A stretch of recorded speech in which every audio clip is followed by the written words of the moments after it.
আমার ছেলে 2008-এ মারা গেছে। যেদিন মারা গেছে তার 6 দিন পরে আমার ইউরোপ সফর ছিল, এন্টার ইউরোপ।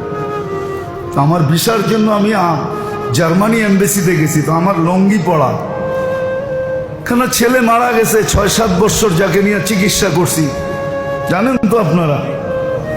বাংলাদেশে ব্যাংককে প্রথম ছেলে, মনটাও ভালো ছিল না, থাকে কি করা। তা আমার লুঙ্গি পড়া ছিল, পানের ডাব্বা হাতে ছিল, আমি পান খাইতেছিলাম, জামায় বুতামও ভালো মতো লাগানো ছিল না। আমি যখন জার্মানি এমবেসিতে ঢুকি তো যারা বৈশা আছে ভিসার জন্য সবাই আমার দেখে খিলকিলায় হাসা দিছে যে দেখো মোল্লা এসে, চেহারার অবস্থা কি, এ আসছে জার্মানির ভিসা নিতে, তাও সেনজিন।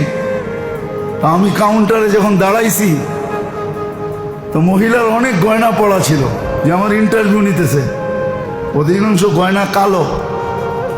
তা আমাকে জিজ্ঞেস করতেছে কি করো, আমি কি ব্যবসা, কি ব্যবসা, এই ব্যবসা। আমার গয়নাগুলো কালো হয়ে যায় কেন?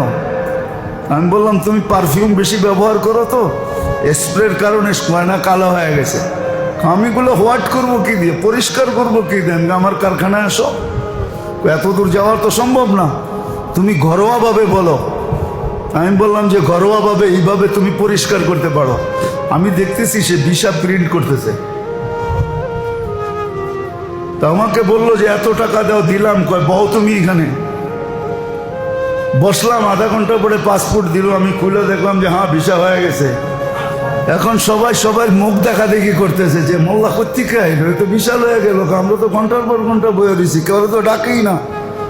এমন বেশভূষা নিয়ে গেছে, মনে হয় যে উনি বিলকুল এন্টার ইউরোপিয়ান হয়ে আসছে, মানে দেখলেই তাকে ভিসা দিতে হবে, কেন সেই ইউরোপ